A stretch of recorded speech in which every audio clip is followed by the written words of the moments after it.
Son of Jesus Christ.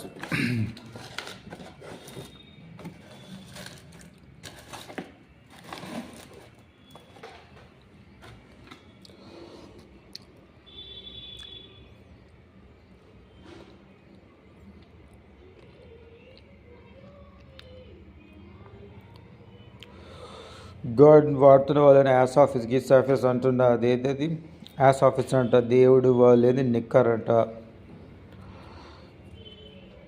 నువ్వు ఖాళీ అని నువ్వు ఎక్కడి దాకా వచ్చినవే? అదే మోహన్ బాబు గారి బిడ్డ గురించి తిడుతున్నాం. పుట్టకొక బడ్డ జీకానికి రోగం దానివి, పైకాన గడిగి పియ్యి తింటే నీ రోగం బుద్ధి మంచి వస్తుందేమో. మంది ఎరుగుతారు కదా అక్కడక్కడ పబ్లిక్ పైకాన గడిగి తిను, పియ్యి సాఫ్ చేసి తిని. మరుగుదొడ్లు గడిగి తెలంగాణ ఆంధ్ర భాషలోనో మంది మరుగుదొడ్లు గడిగి పియ్యి డైరెక్ట్ నోట్లో ఎరిగిపించుకో. అప్పుడు నీ ఏంది పైకాన బుద్ధి అనేది మంది జోలికి పోవడం, క్రిస్టియన్స్ జోలికి పోవడం అనేది. మంది మొగలు ఏంది జజబెల్ లాగా బెల్ అంట. మొగలు బెల్ చూడగానే గుద్ద పటాయిస్తుందా, లేకపోతే మొగలు బెల్ చూడగానే దేవుడు కోసి పంపించిండని గుద్ద మండిందా, గుద్ద కాలుతుందా? కాలిపోయిన దరిద్రం ముండా. చర్చిల జోలికి ఎందుకు వస్తున్నావే?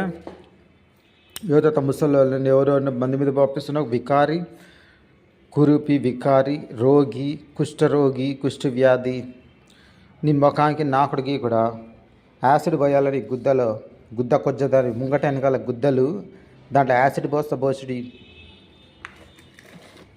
ఇప్పుడు మొగలకు వార్నింగ్ ఇచ్చేదానికి కారం గుద్దలు అనేదానికి నీ కూడా వార్నింగ్ ఇచ్చిన. ఇంకొకసారి ప్రార్థన పరులని దేవుని బిడ్డల జోలికి వచ్చి వార్నింగ్ ఇచ్చేంత ఉన్నావా? యాసిడ్ అంటే ఏ యాసిడ్? టాయిలెట్లు క్లీన్ చేసే యాసిడ్ పోసుకో. వాడి భాషలో యాసిడ్ అంటే ఏంటంటే మంది మొడలు అనుకుంటుంది. సిగ్గులైతే బచ్చగాళ్ళతో ఇట్లా మాట్లాడడానికి నీ పుట్టుకల మా పియ్యి ఆఫ్రికా నుంచి వచ్చింది ఆతు. నీ ముఖానికి మంచిగా వేస్తుందట. ఒకరోజు అంటే ఏందో వాళ్ళతో ఏమన్నావు వీళ్ళతో ఏమన్నావు అన్న మనిషి ఎటుపోయి ఉంటాడు ఎవడో. లేకపోతే మందిళ్ళలో ఉండి బాగుతున్నాను నేనా?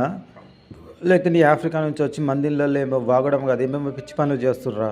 దేవుతో నడ్డీలు గుద్దలని బగలు కొట్టించి నరకం లేపిస్తా. Son of Jesus Christ thanks Lord. All I say is pray to Lord. Amen.